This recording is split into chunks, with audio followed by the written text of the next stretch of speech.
갈게요. 출애굽기 1장.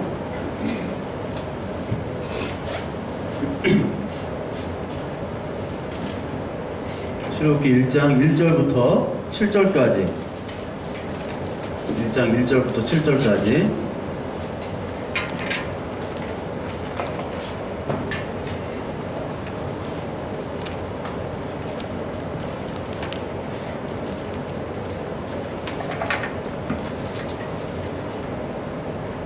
찾으셨죠? 출애굽기 1장 1절부터 7절까지 같이 한 목소리로 읽겠습니다. 시작. 야곱과 함께 각각 자기 가족을 데리고 애굽에 이른 이스라엘 아들들의 이름은 이러하니 르우벤과 시므온과 레위와 유다와 이사갈과 스불론과 베냐민과 단과 납달리와 갓과 아세리요. 야곱의 허리에서 나온 사람이 모두 70이요. 요셉은 애굽에 있었더라. 요셉과 그의 모든 형제와 그 시대의 사람은 다 죽었고 이스라엘 자손은 생육하고 그러나 번성하고 매우 강하여 온 땅에 가득하게 되었더라. 아멘. 오후에 큐티 모임을 하는데 출애굽기 오늘 나간다고 그러더라고요. 그래서 여러분들 출애굽기를 대충 그때 했지만 좀 한 번 더 여러분들 좀 배경이나 그런 거를 좀 다뤘으면 해가지고 오늘 출애굽기를 잠깐 보겠습니다. 오늘 출애굽기 1장을 읽었는데 우리 한글 성경에는 여기 야곱부터 나오죠. 야곱과 함께 각각 자기의 가족을 데리고 이렇게 나옵니다. 근데 우리 그 성경에 보시면 창세기 50장 26절 있죠. 창세기 50장 26절이 뭐로 끝나냐면 요셉이 110세의 죽음에 그들의 몸에 형제를 놓고 애굽에서 입관하였다. 요셉이 저거 꺼도 돼요. 네, 춥잖아. 성나게 좀 하고. 요셉이 죽은 걸로 끝나요, 애굽에서. 그러면서 이제 출애굽기로 넘어오는데 원문에는 출애굽 1장이 뭐로 나오냐면 이름이란 단어부터 나와요. 이름이 먼저 나옵니다. 이름. 그러니까 히브리 언어는 이쪽에서부터 이쪽에서 쓰는 건지 알죠? 네? 이렇게 읽는 거예요. 히브리어는 오른쪽에서 왼쪽으로. 근데 이 이름이란 단어가 제일 먼저 나와요. 그러니까 출애굽에서는 지금 출애굽 1장에서 가장 핵심은 뭐냐면 이름을 얘기하고 있다. 왜냐하면 히브리어는 가장 중요한 단어가 맨 앞에 나옵니다. 아시겠죠? 맨 앞에. 우리 한글과 또 뭐 외국어와는 또 순서가 다르잖아요. 어순이. 근데 히브리어는 맨 앞에 중요한 단어가 나오고 이름인데 가장 앞에는 그리고란 단어가 쉐얼레, 쉐모트, 베네, 이스라엘 이렇게 시작해요. 이게 뭐냐면 그리고 이스라엘의 아들들의 이름은 이러하니라. 그래서 이름을 뭐라고 하냐면 쉐모트로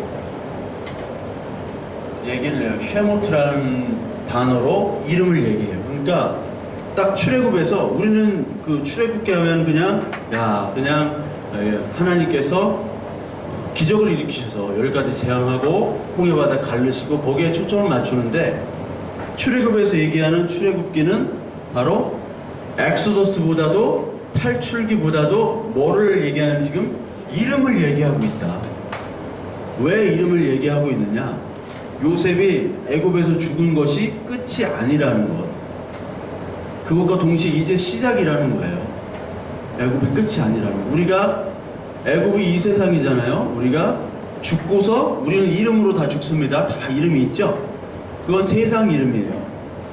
우리가 하나님 나라의 이름은 뭐만 있냐면 하나님의 자녀라는 이름만 있는 거예요. 성도랍니다. 그러니까 우리가 성도로 바뀌잖아요. 그러니까 성경에서 여러분 이름이란 단어를 좀 찾아보면 이름이 자꾸 바뀌는 게 보여요. 이름이 어떻게 바뀝니까? 아브람에서 아브라함으로 바뀌고 사레에서 사라로 바뀌고. 저는 신학대학원 다니는데도 아브라함이 무슨 뜻인지 몰랐어요. 그래서 참 다른 친구들이 한심하다고.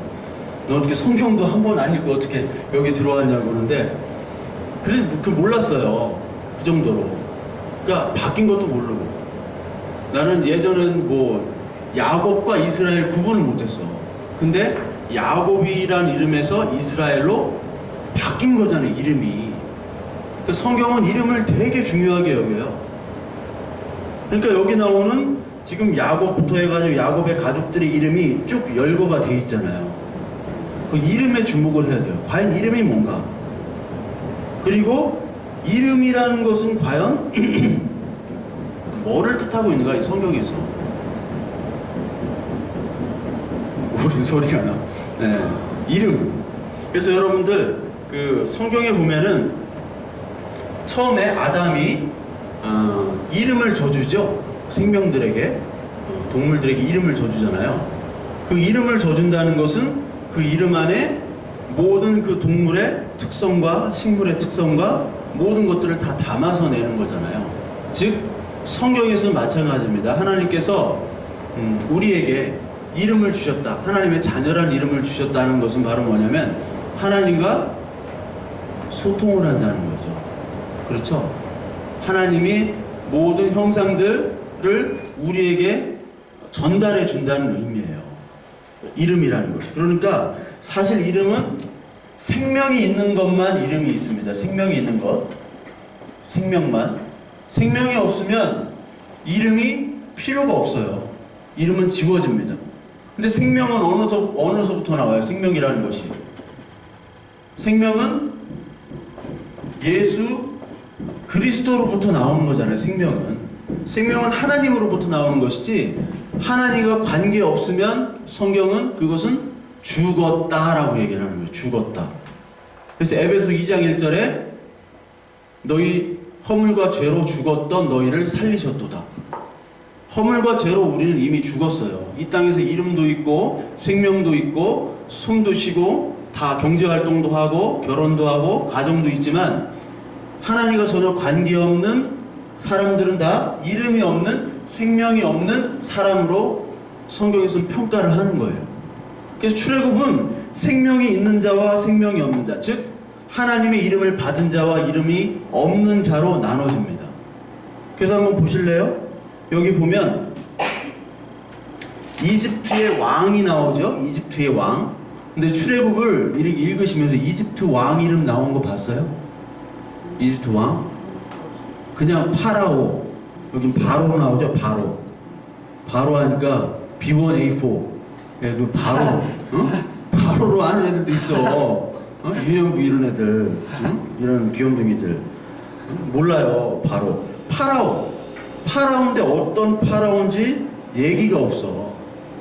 세상 왕인데 이름이 없어요.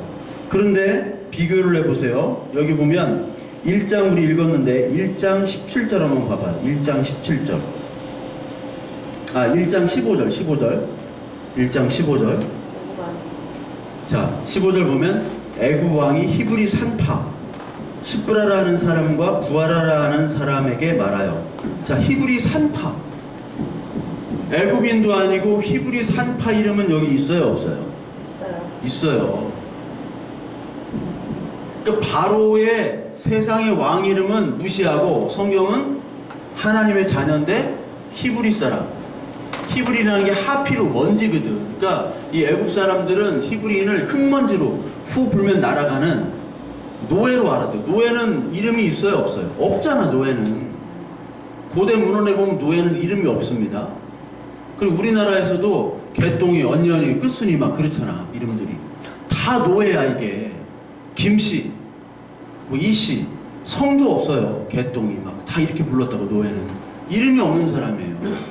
그러니까 육체적인 어떤 신체적인 외모의 특징을 가지고 꼬집어서 얘기를 했단 말이에요.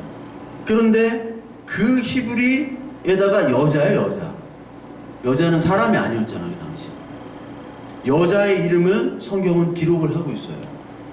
그래서 여러분 열왕기에 보면은 왕을 나열한 열왕기 있잖아요. 열왕기 보면은 거기에 위대한 왕들, 세상적으로 위대한 왕들이 있어요. 그 왕들의 업적들은 별로 기록을 안 해요. 실제로 그랬어요. 별로 기록을 안 하고 하나님이 택한 왕들은 기록들을 많이 해놨어요. 그냥 짧게 기록을 해놨어. 짧게 몇 줄 해놓고 하나님이 택한 정말 왕들은 길게 기록을 했다고. 왜냐하면 성경에서 인간과 세상을 다루는 그리고 보는 관점이 세상과는 전혀 다른 거예요. 그러니까 출애굽기를 볼 때 우리는 이름을 봐야 된다. 이름. 그래서 출애굽의 이름에서는 여기 보면은 그 애굽에 있는 자들 있죠. 애굽에 있는 자들과 그 하나님의 택한 자들의 이름을 비교하면서 8절에 뭐가 나오면 요셉을 알지 못하는 새 왕이 일어나 애굽을 다스렸다라고 얘기를 합니다. 요셉을 알지 못하는 왕, 이것도 이름이 없잖아요. 그냥 왕인데 알지 못하는 왕이라고 얘기를 하는 거예요. 그러니까 여기에 나타난 바로라는 왕과 그리고 하나님의 나라의 왕은 바로 하나님이에요. 그러니까 하나님과 하나님의 자녀들, 하나님의 이름을 가진 자녀들과 바로와 이 애굽의 대결을 가지고 있는 거죠. 즉 우리도 애굽을 살면서 이 세상을 살면서 자꾸 이름을 요구하잖아요. 세상의 이름을. 입신양명. 근데 이 하나님의 나라는 하나님의 나라의 자녀됨을 요구해요. 세상과는 전혀 다른 겁니다. 그러니까 이 애굽에서는 핍박이 있을 수밖에 없는 거예요. 누구는? 하나님의 택한 자녀들은. 그래서 이 바로라는 것은 바로 이 잘 뒀어. 바로 너를 얘기합니다. 바로 이 애굽의 바로는, 즉 이 바로는 세상에 그리고 죄에 속한 것이고 거기에 왕이잖아요. 우리가 선악을 알게 하는 열매를 먹은 후에는 누가 왕이 되는 거예요? 내가 왕이 되는 거잖아요. 바로 내가 왕이 되는 거예요. 바로는. 그러니까 선지서 같은 데 보면요, 여러분, 선지서는 주로 심판을 얘기하죠. 심판. 근데 선지서에 공통점이 있어요. 이건 기억하셔야 돼요. 선지서의 공통점은 뭐냐면 주변국들에 대한 심판을 계속 얘기합니다. 애굽을 심판할 것이다. 뭐 아시루, 뭐 바벨론 다 심판할 것이다 라고 이렇게 하면서 맨 마지막에 누굴 심판할 것이다? 이스라엘 너를 심판할 것이다. 그러니까 주변을 계속해서 이렇게 심판한다고 하면서 결국은 누구를 심판한다고 그래요? 바로 너를 심판할 것이다 라고 얘기해요. 왜?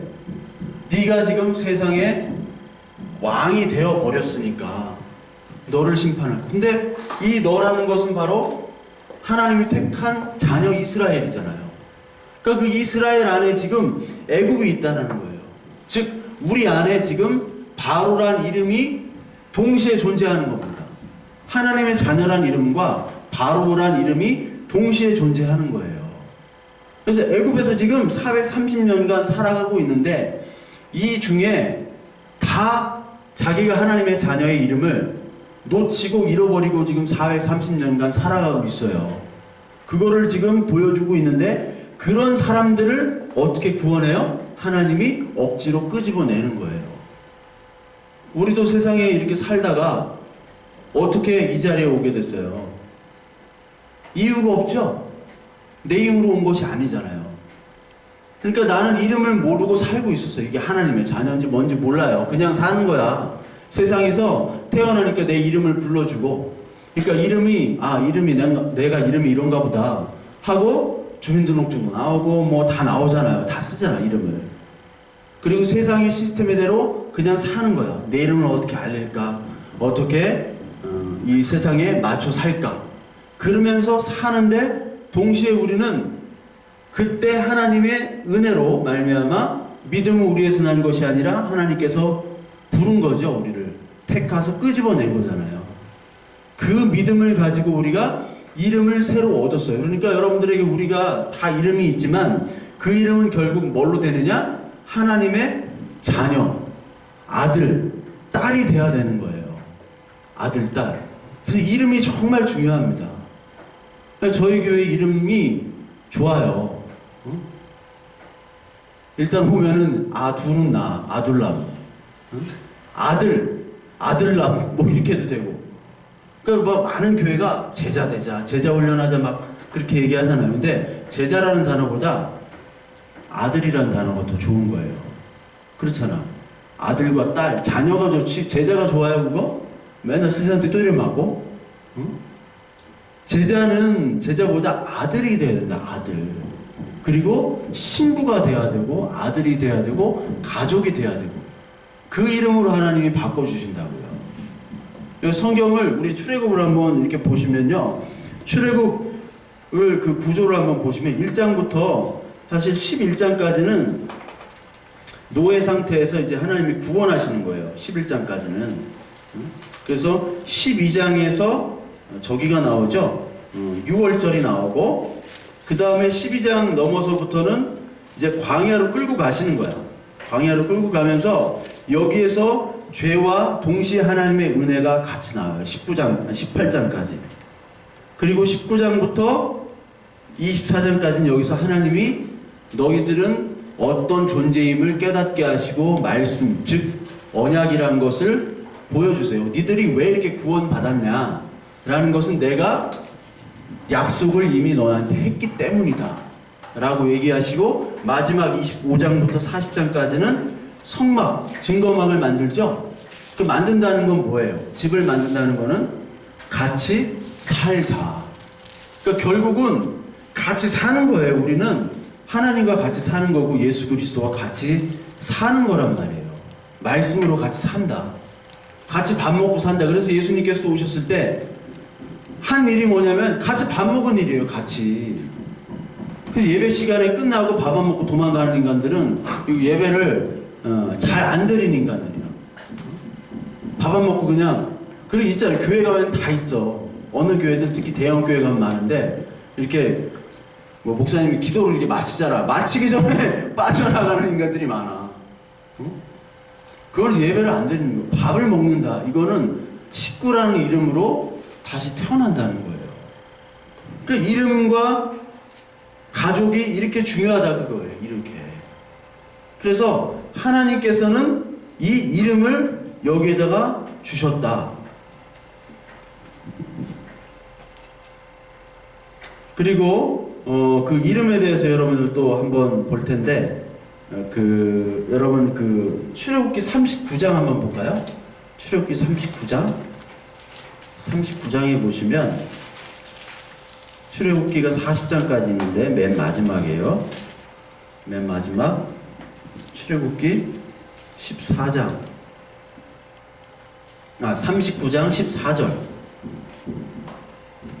39장 14절 한번 보시면 자 같이 읽어볼게요. 시작. 이 보석들은 이스라엘 아들들의 이름 곧 그들의 이름대로 12이라 도장을 새김같이 그 12지파의 각 이름을 새겼으며 자 39장은 바로 제사장의 옷이에요. 제사장 옷에 이 흉패 가슴에 흉패를 하는데 우리 그때 한번 가봤죠? 뭐 제사장 대제사장 옷 뭐 봤잖아. 천안 가서 기억 안 나요? 거기에 보석이 몇 개가 바뀌었다고요? 12개가 바뀌었다고. 12개 12개는 12지파죠. 12지파는 이스라엘이죠. 그러니까 이스라엘이니까 12지파니까 교회란 말이에요. 대제사장의 흉패 보석에 12지파의 이름을 여기 이름이란 단어가 나오죠? 이름을 새겼단 말이에요. 대제사장은 누구를 뜻하는 겁니까? 예수 그리스도잖아요. 히브리서에. 거기에 우리의 이름을 가슴에 새겨 넣으셨다는 거예요. 그 이름을 새겨 넣었다는 이름을. 이게 계시록에서도 똑같이 나옵니다. 계시록 21장 12절 한번 볼게요. 계시록 21장 12절. 맨 뒤니까 찾기 쉬우실 거. 21장 12절.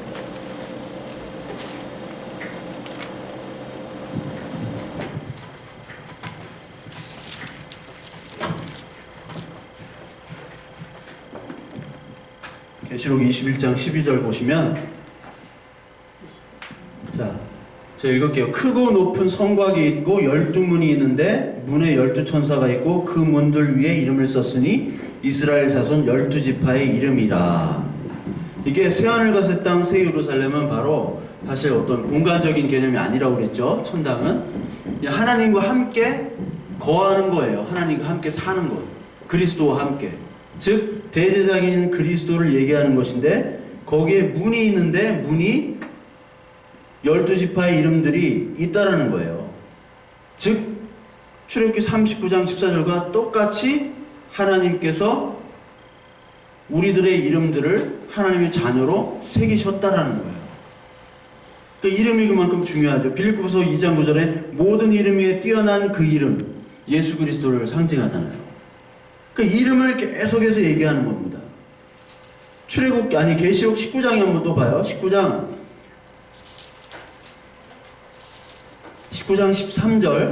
13절 또 그가 피 뿌린 옷을 입었는데 그 이름은 하나님의 말씀이라 칭하더라. 자, 그가 피 뿌린 옷을 입었다. 예수 그리스도를 상징하는 것이죠. 예수 그리스도가 피 뿌린 옷, 구원의 옷을 입었잖아요. 자신의 피로 구원했으니까. 그런데 그 이름이 있는데 이름은 하나님의 말씀이다. 즉 우리의 이름은 어떻게 불려지느냐? 하나님의 말씀이 우리에게 다가올 때, 성령으로 하나님의 말씀이 다가올 때 그때 우리의 이름이 하나님께 새겨졌구나라고 우리가 확신할 수 있는 것입니다. 그래서 말씀이 바로 뭐라고요? 이름이에요. 이름. 하나의 말씀을 듣고 읽고 행하지 않고서는 그 이름을, 하나님의 이름이 우리 안에 새겨질 수도 없고 우리 이름이 하나님의 안에 새겨질 수도 없어요. 그래서 계시록 1장 1절에 보면 1장에 어떤 사람이 복 있는 자라고 얘기하냐면 이름이 새겨진 자가 복이 있다라고 얘기해요. 이름이 새겨진 자. 1장 3절에 보면 이 예언의 말씀을 읽는 자와 듣는 자와 그 가운데 기록한 것을 지키는 자는 복이 있나니 때가 가까웁니다. 이 말씀, 그러니까 이름으로 하나님의 이름이 들리는 자, 새겨진 자가 읽는 자, 듣는 자, 기록한 것을 지키는 자가 바로 복이 있다라는 거예요. 그러니까 복하는데 복의 근원은 뭐냐? 바로 말씀이다라는 거예요. 지금 성경에서 증거하고 있잖아요. 말씀. 그 말씀을 가지고 우리는 이름이 성도로 바뀌어지는 거예요. 그래서 오늘도 여러분들, 오늘뿐만 아니라 이 말씀은 뭐 예배 시간에 말씀을 듣는 것이 아니라 말씀 대신 그리스도, 그 말씀이 여러분들을 찾아오시는 겁니다. 성령으로. 그래서 대제사장이 기름 부음을 받을 때가 있어요. 대제사장이 제사장으로 임명될 때, 대제사장으로 왕이. 근데 대제사장이 그때 복장을 가지고 있잖아요. 그때 기름 부음을 때 무슨 기름을 부어요? 올리브 기름을 붓잖아요. 집에 올리브 식용유 있잖아. 그거를 머리에다가 잔뜩 그냥 붓는 거예요. 실제로 보면은 기름을 타고 어디까지 흘러요? 가슴을 다 적시는 거예요. 이 가슴에 뭐가 새겨져 있어요? 보석이 새겨져 있잖아요. 교회 이름이 다 새겨져 있잖아요. 여러분과 저의 성도 이름이 다 새겨져 있잖아요. 그 새겨진 그 이름 속에 성령이 적셔지는 거예요. 보석이 적셔진다는 건 뭐예요? 죄에 대하여, 의에 대하여, 심판에 대하여 아는 게 되는 거죠. 요한복음 16장에 나와요. 성령이라는 것이 뭐냐? 죄에 대하여, 의에 대하여, 심판에 대하여는 것을, 그 말씀을 깨닫게 하시는 역할을 하는 겁니다. 깨닫게 되면 이 세상의 이름들, 바로의 이름을 버리고 뭐가 나타나요? 이스라엘이 되는 거잖아요. 내가 그 이름을 버리게 되는 것은 성령의 역할밖에 없어요. 내가 죄인이구나. 아, 의인은 예수 그리스도의 의밖에 없구나. 나는 의로운 존재가 아니구나. 죄인이면 심판을 받는구나. 그런데 하나님의 은혜로 말미암아 나는 죄에서 자유함을 얻고 심판이 당하지 않는구나. 그게 성령의 말씀의 역할이고, 그러므로 말미암아 이제 새로운 피조물, 이전 것은 지나갔으니 보라 새 것이 되었도다. 새로운 피조물인 하나님의 자녀가 된다는 겁니다. 그것을 지금 이름으로 출애굽기 1장에서 얘기를 하고 있어요. 출애굽기 1장에서. 그러니까 여러분들 이름의 정체성을 이 출애굽을 보면서 계속 생각을 해야 됩니다. 또 한 가지 우리 이 출애굽을 할 때 한 가지 뭐냐면 이 출애굽에서의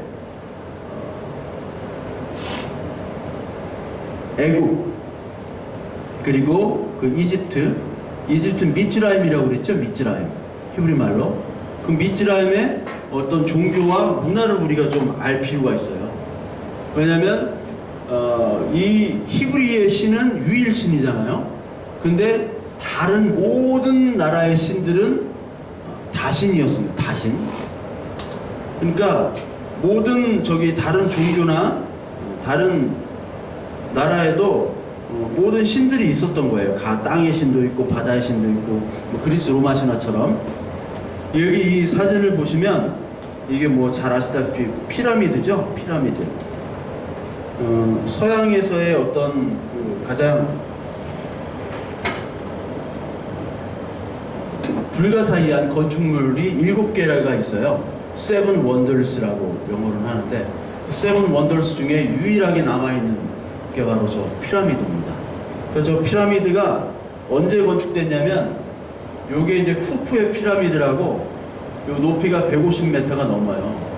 150m가 넘는데 이게 카이로 시내에서 보이는 거예요. 바로 시내 옆에 있어요. 카이로 시내 옆에. 조금만 가면 있습니다. 근데 요게 언제적 만들었냐면은 그러니까 이집트는 그 고왕국, 중왕국, 신왕국 이렇게 나눠지는데 지금으로부터 4,500년 전, 그러니까 BC 2,500년 전에 만들었어요. 그러니까 우리가 연대기적으로 보면 요셉 있죠? 요셉이 BC 1800년대 사람이거든요. 그러니까 요셉이 있었을 때 요 건물은 700년 전에 이미 만들어진 피라미드예요. 피라미드가 700년 전에 만들었죠. 그리고 다른 신전과 건축물들을 만드는데 이 이스라엘 백성들이 노동력으로 동원이 된 거고. 그래서 이 피라미드는 이 건축물로서 어떤 신적인 것을 상징하죠. 그 신적인 걸 상징하는 것 중에 가장 또 중요한 것 중에 하나가 오벨리스크라고. 오벨리스크. 토론토에도 있을 거예요. 오벨리스크가 뾰족하게 세운 탑 있죠. 뾰족하게. 워싱턴 DC에도 있고 런던에도 있고 파리 콩고르 광장도 있고 다 있잖아요. 그거 이집트에서 다 훔쳐온 거예요. 다 훔쳐와가지고 다 세웠어. 그 오벨리스크가 뭐냐면 바로 태양신 라라고도 하고 아툼이라고도 하고 그런 태양신의 섬기는 도구가 바로 바치는 탑이 바로 오벨리스크예요. 그래서 여러분 그 창세기에 요셉이 그 당시에 태양신을 섬겼습니다. 요셉이 뭐 생뚱맞는 소리냐, 하나님을 섬겼지.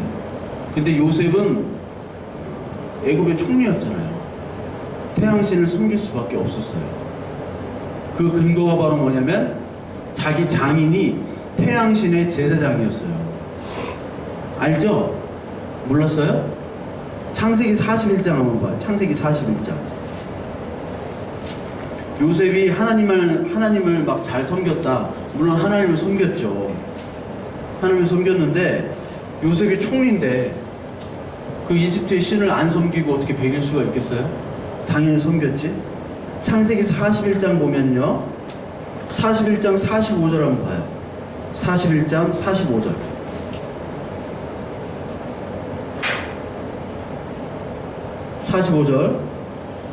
같이 읽을게요. 그가 요셉의 이름을 사브낫 바네아라 하고 또 온의 제사장 보디베라의 딸 아스낫을 그에게 주어 아내로 삼게 하니라. 요셉이 나가 애굽 온 땅을 순찰하니라 라고 나와요. 자, 여기 온의 제사장, 온이라는 것은 헬리오폴리스라는 도시입니다. 헬리오폴리스라는 것은 여러분 도시라는 거 알죠? 폴리스, 아크로폴리스 뭐 그런 폴리스 있잖아요. 폴리스 도시인데 헬리오가 바로 태양이라는 말이에요.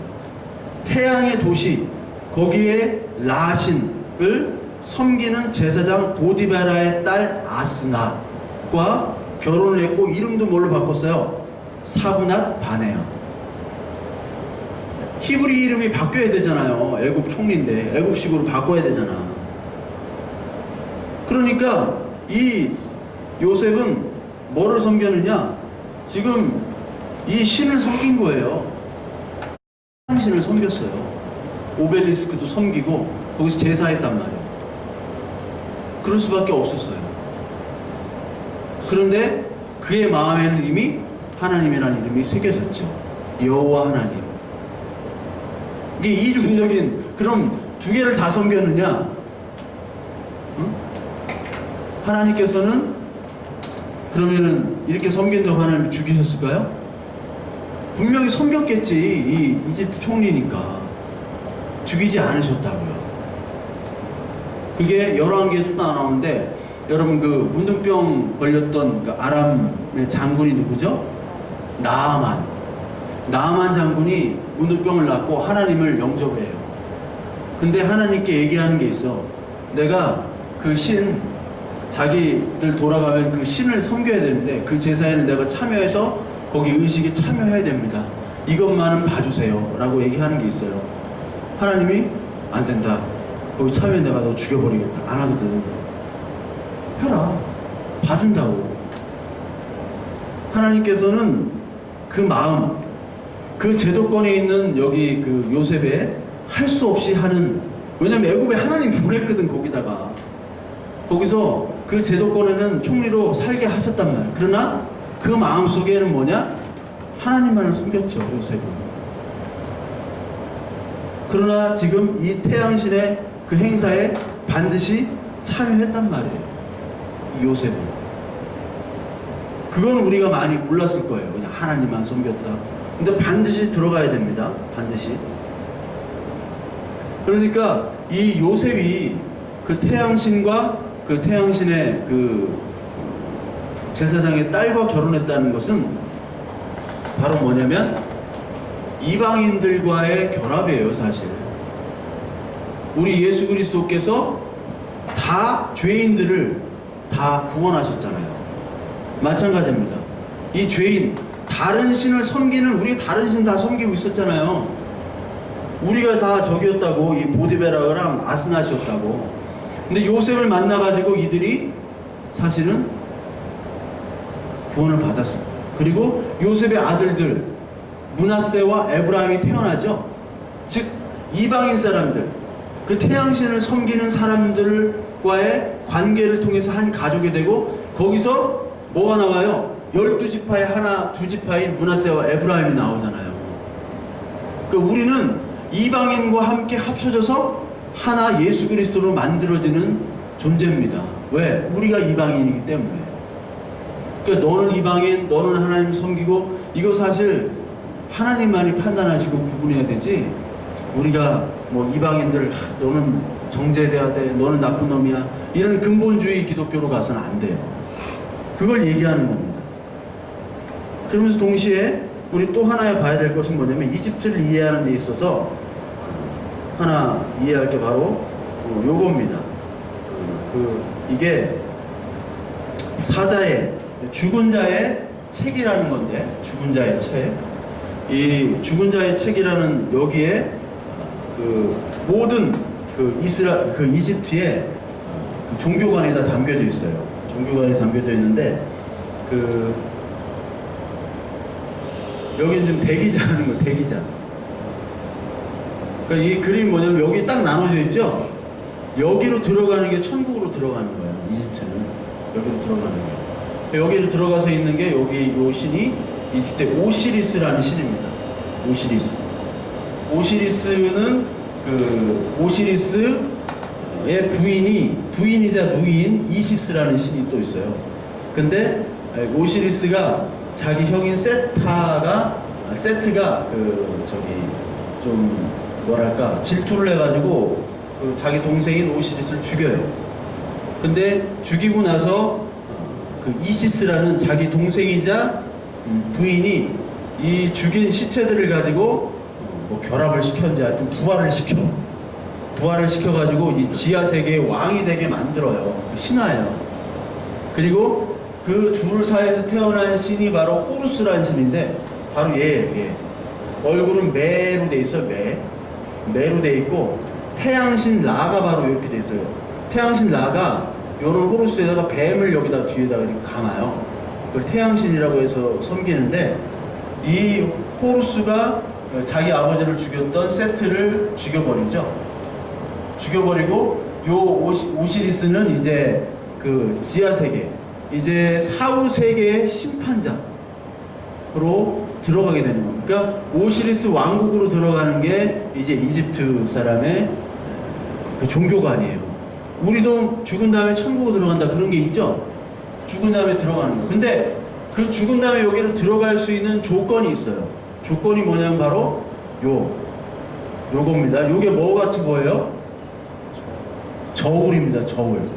여기다가는 얘가 이제 끌고 가. 야누비스라는 얘가 사람을 끌고 가요. 끌고 가가지고 요 신에 여기 마트라는 신인데 이 마트인지 뭔지 하여튼 이 신이에요. 신. 근데 여기 저울을 달고 있어. 저울인데 요 신에 여기 깃털입니다. 여기 위에 있는 게 깃털이 여기가 있어요. 여기 똑같은 거죠. 깃털을 올려놓고 요 사람의 심장입니다. 심장과 깃털을 재가지고 심장이 무거우면 죄가 많은 거야. 그리고 심장이 가벼우면 죄가 없는 거야. 깃털보다 심장이 무거우면 죄가 많은 거고 깃털보다 심장이 가벼우면 죄가 없는 거예요. 그래서 요거를 가지고 심장이 무겁게 되면 죄가 많은 거죠. 착한 일을 안 한 거지. 그러니까 여기 야무트라는 신데 여기 악어예요. 악어. 나일강에 사는 악어 요 심장을 잡아먹어요. 그러면은 요 안으로 못 들어가는 거예요. 얘가 인도를 하잖아. 이렇게 인도자. 인도를 해가지고 오시리스 왕국으로 들어가야 되는데 못 들어가는 거예요. 즉 요 신이 판단하는 거예요. 신이 이런 전능하신 신도 아니고 판단하는 신이 따로 있고 먹는 신 따로 있고 인도하는 신 따로 있고 그리고 요 판단 근거는 뭐냐면 선한 일을 했냐 안 했냐. 즉 전형적인 선악을 먹고서 하나님이 돼서 자기 판단에 오르면 선이고 자기가 판단해서 나쁘다고 생각하는 것은 악이라고 생각하는 전형적인 그냥 종교관이라는 거예요. 내세관. 그러니까 이런 내세관을 갖고 있는 그 이집트에게 갑자기 이런 종교관을 가지고 있었게요, 없었게요? 이스라엘 사람들이 가지고 있었잖아요. 430년을 살았는데 430년 살면 그 사람들이 이스라엘 말을 썼겠어요? 구전이나 이런 건 됐겠지. 그런데 이스라엘 말을 쓴 게 아니라 애국어 썼잖아요. 애국어, 이집트어를. 뭐 롯데그룹 그 형제들이 일본말 쓰지 한국말 써요? 한국말 안 쓰잖아. 하나 감독 김성근 일본말 쓴다고 일본말 써요. 통역이 2명 나오잖아. 일본 코치가 가면은 외국인 투수 하면은 영어 통역자랑 일본어 통역자 같이 오잖아. 그 완전히 애국 사상인데 갑자기 하나님의 이름이 등장하면 유일신이 등장하면 이 사람들이 당황하게 되죠. 당황하게. 그러니까 이 신관에서는 하나님의 유일하신 그 하나님의 이름을 절대로 받아들일 수가 없어요. 그러니까 하나님은 뭘로 하셨느냐? 10가지 재앙으로 치실 수밖에 없었어요. 10가지 재앙은 니들이 할 수 없는 하나님 내 전쟁이다라는 걸 선포하는 거예요. 이 신들을 다 때려 부시는 거죠. 10가지 신이 다 개구리 신도 있고 악어, 나일강 신, 여기 악어 다 죽었잖아. 이 핏물인데 어떻게 살아? 이 신들을 다 죽이는 방법으로 하나님 10가지 재앙을 하셨는데 이것은 내가 속하고 내가 행하는 전쟁이다라는 것을 보여주는 것이 바로 10가지 재앙이잖아요. 그렇죠? 그거를 보여주시는 거예요. 그러면서 동시에 이 애국은 뭐를 얘기하느냐? 애국에서 이 사람들을 어떻게 노동을 시키냐면 14절, 출애굽기 1장 14절 보면 그들의 생활을 노동으로 괴롭게 하는데 흙 이기기와 벽돌 굽기와 농사 3개가 나와요. 흙 이기기, 벽돌 굽기, 농사. 흙 이기기는 뭐예요? 흙을 막 이겨봐? 흙을 이겨가지고 벽돌을 만드는 거예요. 벽돌 사실. 벽돌을 만들고 농사를 짓습니다. 벽돌을 왜 만들어요? 건축물을 위해서 만드는 거죠. 근데 이스라엘 백성들은 이 벽돌을 만들진 않았어요. 건축물을 짓지 않았습니다. 그리고 이스라엘 백성 농사를 졌어요? 안 졌어요. 어떤 사람들이에요? 유목민. 자, 우리는 벽돌을 지으면 안 되는 사람들이에요. 그 정체가. 하나님의 이름을 가진 자는 벽돌을 지으면 안 되는 사람들. 벽돌을 언제 졌어요? 바벨론 때 졌죠? 바벨탑 사건. 창세기 11장. 생각나죠? 벽돌을 가지고 탑을 만든 거예요. 탑, 피라미드, 오벨리스크 이런 것들을 만들었어요. 자신의 이름을 드러내는 게 바로 벽돌을 만드는 겁니다. 기술을 만들어요. 기술. 그러니까 현대 사회도 기술이 돼버렸죠. 가장 큰 기술 집단은 국가입니다. 국가가 모든 총 기술을 다 가지고 있어요. 국가 광고하잖아. 광고. 국민연금 많이 내세요. 국민연금 막 1년에 몇십 조가 날아가는지도 모르는데 더 막 국민연금이 많아졌다고 내라고. 광고의 기술, 과학의 기술, 통치의 기술, 이런 기술을 가지고 벽돌을 쌓는 겁니다. 그리고 농사는 정착입니다. 정착. 애국 사람들이 정착을 시키는 거예요. 늘 이 세상에 정착하도록 우리에게 만드는 것이 바로 애국인들이에요. 그런데 하나님은 어떻게 하세요? 늘 떠나래요. 늘. 아브라함 보고 어떻게 해요? 떠나라. 응? 본토, 친척, 아비 다 거기 생활 공간들이 다 있는데 떠나래요. 여러분, 생활 공간인데 떠날 수가 있겠어요? 못 떠나. 내 거기에 모든 뿌리가 다 있는데 못 떠난다고요. 지금도 못 떠나는데 옛날엔 더 못 떠나지. 거기 어딘 줄 알고 떠나요? 갔다가 죽으려고. 떠나래. 그리고 성경은 우리를 나그네라고 표현합니다. 나그네 엄청 많이 나와요. 성경에서. 우리를 나그네라고 표현을 해요. 유목민이에요. 유목민. 그래서 출애굽한 후에도 하나님의 백성들은 자꾸 돌아다니잖아요. 계속 하나님이 지정한 곳으로 가는 거야. 우리가 멋대로 정착을 못해요. 정착할 수 없게 광야를 그냥 때려 박아 놓으시잖아. 이거 알박기도 아니고 이거 계속 박아 놓는 거예요. 왜? 나그네로. 정착하지 못하도록, 농사 짓지 못하도록. 농사는 나일강이 있기 때문에 농사를 짓잖아요. 가나안 땅 가면 농사를 못 져요. 어떤 데 져요? 비가 와야 져. 비가 강수량 200mm 이상이어야 되는 단과 부엘세바 그 사이에만 있어야 돼요. 그래서 농사를 못 지니까 농사를 져야 되잖아. 가나안 가니까. 농사의 신이 뭐예요? 바알. 정착하려고 농사의 신을 섬긴 게 바로 이스라엘 백성들이에요. 그러니까 이 탄압을 어떻게 하냐? 벽돌 굽기와 농사로 탄압을 하는 거예요. 우리 교회를, 이스라엘을. 자, 세상을 보세요. 세상에 벽돌 굽기 기술 없으면 안 돼. 못 먹고 살아. 세상에 기술을 익혀야 돼요.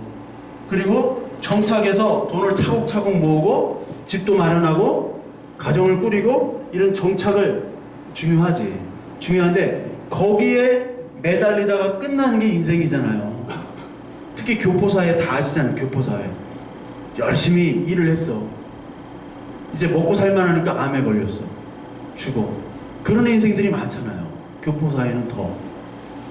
그러니까 50, 60 보면 인생이 다 허망하다. 응? 근데 저 안에는 뭐 이렇게 허망하다고 써놨어. 응? 카톡에다가. 응? 허망한 거야. 왜? 이름이 사라졌으니까. 이름이 그리스도의 이름이 사라졌는데 이거 벽돌 굽고 농사하면 뭐하냐고. 다 죽으면 끝인데. 죽으면 끝이잖아요. 언제 죽을지 모르는데. 그렇게 하도록 지금 괴롭힌다는 뜻이 나와요. 괴롭힌다. 괴롭히고 있는 게 바로 애굽인 겁니다. 애굽. 괴롭혀요. 그래서 우리는 지금도 이 농사와 벽돌 굽기로 지금 괴롭힘을 당하는데 가장 큰 괴롭힘은 뭐냐면 이름이 사라지는 겁니다. 쉐모트, 베네 이스라엘. 그 이름으로 하나님의 자녀가 낳고 또 낳고 이루어져야 되는데, 나 때는 믿음이 있었는데 내 아들 때는 이름이 사라지게 되고요. 그것이 애굽에서의 핍박이에요. 애굽에서의 핍박. 그래서 오늘 그 큐티 모임 하고 우리 나누고 하실 때 적용들이 들어가잖아요. 이렇게 핍박당하고. 근데 이 속의 뜻을 잘 아셔야 돼요. 왜 출애굽기는 이름을 강조했을까? 이 출애굽에서는 애굽에 있으면 이름이 사라질 수밖에 없다라는 거예요. 여러분들의 이름이 사라져요, 다. 소리 없이 사라질 수밖에 없어요. 근데 그때 하나님이 불러내셔서 정착하지 못하게, 벽돌 굽지 못하게 해서 나오게 만드시는 것이 바로 다시 이름을 주시는 것이다. 뭘로 주세요? 말씀으로 주시는 거예요. 말씀으로 깨닫고 성령으로 깨닫게 돼서, 아, 내 이름은 이 애굽에 존재하는 이름이 아니라 하나님의 자녀, 아들이구나, 딸이구나. 오늘날 내가 너를 낳았구나. 하나님이 오늘 나를 자녀로 택해 주셨구나. 그것을 오늘도 감격하면서 그것이 깨달아지고 하나님의 은혜로 믿어질 때 바로 이름이 회복되고, 이런 애굽의 사상, 저런 잘못된 종교관으로부터 우리를 해방시켜주는 진정한 구원이 있는 것입니다. 그것을 출애굽은 얘기를 하고 있는 거예요. 그래서 오늘도 이 말씀뿐만 아니라 계속해서 큐티와 기도 시간에도 하나님, 내 이름을 정말 다시 회복해 주세요. 이 애굽의 이름이 아니라 하나님의 자녀란 이름을 다시 회복시켜 주세요.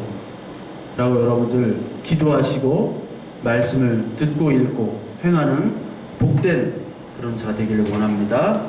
우리 찬양 하나 하고 우리 기도할 거예요. 힘들고 지쳐 낭망으로 넘어져 너는 내 아들이라 오늘날 내가 너를 낳았도다. 함께 우리 한번 찬양하고 기도할게요.